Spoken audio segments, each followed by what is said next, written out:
A'udzubillahi minasyaitonirrajim. Bismillahirrahmanirrahim. Assalamualaikum warahmatullahi wabarakatuh.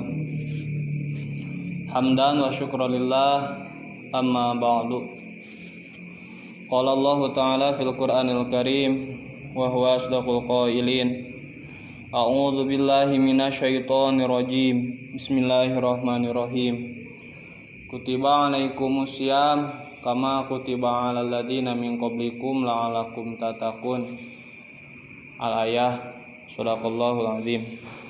Wa qala Rasulullah sallallahu alaihi wasallam, bunyal islamu ala khamsin, syahadatu an la ilaha illallah wa asyhadu anna muhammadar rasulullah wa iqamis shalah wa ita'iz zakah wa shaumi ramadan wa hijjul bait.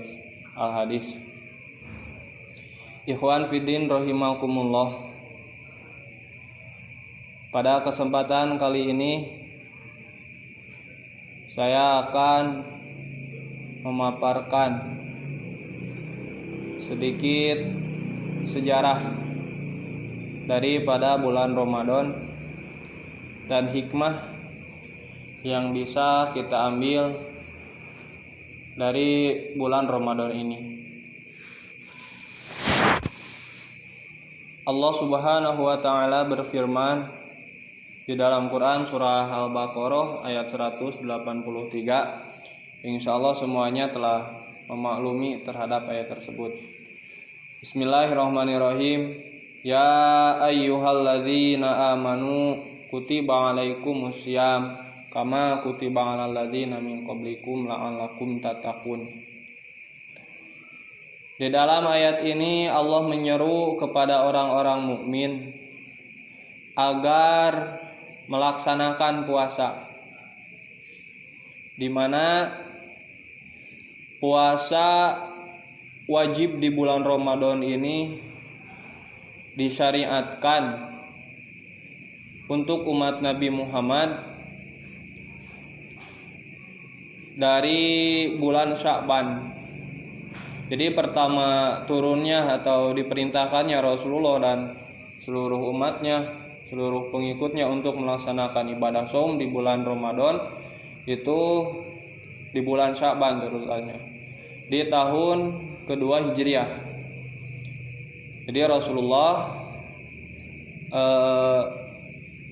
hijrah dari Mekah ke Yastrib, dan setelah 2 tahun tinggal di Yastrib, Rasulullah diperintahkan untuk berpuasa di bulan Ramadan. Namun sebelumnya Rasulullah dan para sahabat pun telah melaksanakan puasa. Namun puasa ini adalah hukumnya sunnah, dan puasa ini mengikuti cara berpuasa nabi-nabi terdahulu. Contohnya ada puasa Nabi Daud, yaitu puasa sehari berbuka. Dan Rasulullah pun sudah melaksanakan puasa-puasa sunnah lainnya. Puasa hari Senin dan Kamis, puasa hari Ayyamul Bid, tanggal 13, 14, 15 bulan Qamariyah. Jadi yang dimaksud daripada shaum di dalam ayat kutiba alaikumus syiyam adalah puasa yang diwajibkan oleh Allah, yang turun perintahnya pada bulan Sya'ban. Ada yang menyebutkan tanggal ke-10 dan pada tahun kedua Hijriah. Di dalam pelaksanaan pertama diwajibkan puasa itu sendiri, awalnya Rasul dan umatnya diwajibkan berpuasa selama 24 jam. Artinya Rasulullah hanya mengerjakan berbuka. Sudah berbuka baru berpuasa lagi. Jadi siang malam berpuasa. Namun karena ada beberapa hal, terutamanya ada keluhan dari para sahabat bahwa mereka banyak membatalkan puasa karena membutuhkan hubungan biologis dengan istrinya, sedangkan ketika berpuasa kan dilarang. Sehingga Rasulullah mendapat keringanan dari Allah untuk melaksanakan puasa dari sejak terbitnya matahari sampai terbenam matahari. Jadi malamnya dibolehkan untuk berbuka atau melakukan hal-hal lain yang diperbolehkan oleh agama, oleh Islam. Tetapi tidak diperbolehkan ketika mereka berpuasa. Nah, sampai saat ini kita berpuasa itu dari terbit fajar sampai terbenamnya matahari. Itulah sedikit sejarah awal mula diwajibkannya berpuasa. Sekarang kalau ditinjau dari kelanjutan ayat tersebut, yang pertama tadi bahwa seruan ini untuk orang-orang yang beriman, artinya orang-orang yang yakin terhadap aturan Islam. Kalau ditinjau dari prinsip atau definisi daripada iman itu, tasdikun bil qalbi wa iqrarun bil lisan wa amalun bil arkan. Artinya orang mukmin di sini adalah orang yang mentasdikkan atau membenarkan Islam dan seluruh ajarannya. Orang yang membenarkan, orang yang mengucapkan, mengikrarkan Islam dan seluruh ajarannya, dan orang yang ingin atau orang yang mengamalkan Islam dan seluruh syariatnya. Maka Allah melanjutkan kutiba alaikumusiyam, terhadap orang-orang mukmin diwajibkan. Nah, kata diwajibkan di dalam ayat ini menggunakan kutiba yang asal katanya yaitu kataba, artinya menulis. Nah, jikalau dihubungkan dengan kata diwajibkan, ya artinya ini adalah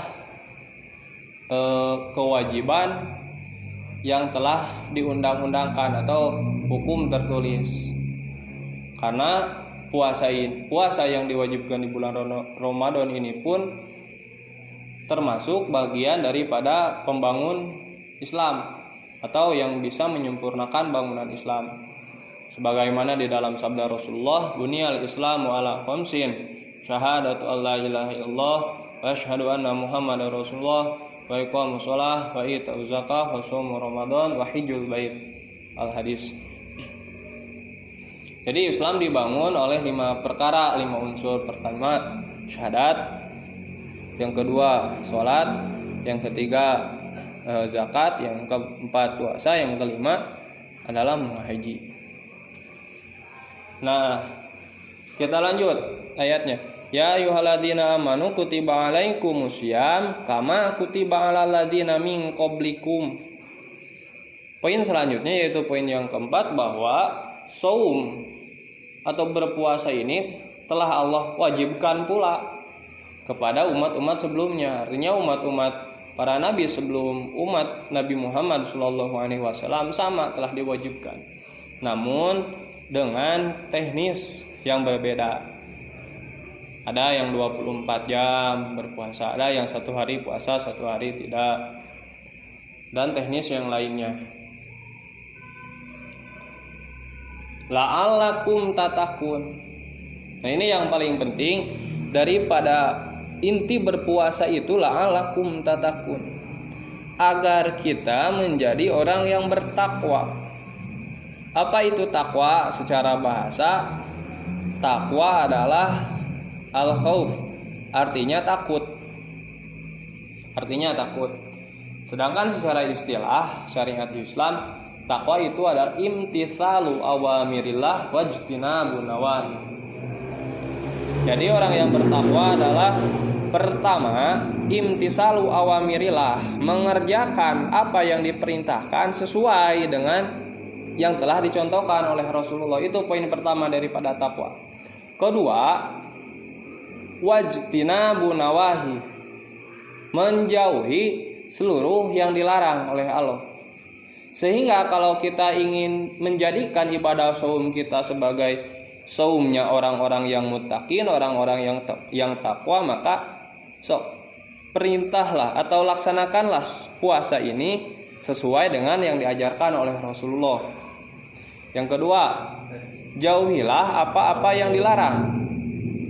Jadi kalau di dalam berpuasa dilarang membicarakan batur, maka ketika berpuasa jangan sampai kita membicarakan orang lain, bergibah, hasud, iri, sombong, berbuat jahil, atau berbuat kedoliman lainnya.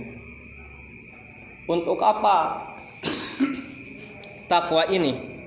Nah, takwa itu adalah bekal hidup yang paling utama. Di bulan sebelum bulan Ramadan, yaitu bulan Syaban, kita telah diangkat. Catatan amal kita selama setahun telah dilaporkan oleh malaikat Raqib dan Atid, baik dan buruknya dilaporkan kepada Allah selama catatan 1 tahun tersebut. Nah, di bulan Ramadan ini kita baru menumpu 1 bulan, bahkan baru 15 hari. Buku catatan amal kita per tahun itu baru diisi selama 15 hari. Maka untuk kebaikan-kebaikan nilai positif selanjutnya dilatihlah dulu atau disiapkan dulu dengan diwajibkannya berpuasa di bulan Ramadan. Nah, mungkin itu. Jadi intinya di dalam ayat kutiba alaikumusiyam bahwa kita diwajibkan berpuasa, tujuan intinya yaitu agar kita menjadi orang takwa. Jadi berhasil atau tidaknya puasa kita selama 1 bulan di bulan Ramadan ini dilihat dari aplikatif takwanya. Jika terus bertakwa, maka berhasillah berpuasa kita selama bulan Ramadan. Jika ada naik turun, mungkin puasa kita masih belum sempurna. Yang kedua, bahwa bulan Ramadan atau puasa di bulan Ramadan ini merupakan sarana pelatihan agar menjadi orang yang lebih baik di waktu-waktu selanjutnya. Nah, ikhwan fillah rahimakumullah, mungkin itu yang dapat saya sampaikan. Mohon maaf bila ada penjelasan yang kurang baik, pembacaan ayat yang kurang baik, mudah-mudahan dimaafkan. Dan ini menjadi penguat iman, penguat akidah kita, sehingga hidup dan mati kita di dalam akidah yang kuat, yaitu akidah dinul Islam. Ditutup dengan doa, Rabbana atina fid dunya hasanah wa fil akhirati hasanah wa qina adzabannar. Assalamualaikum warahmatullahi wabarakatuh.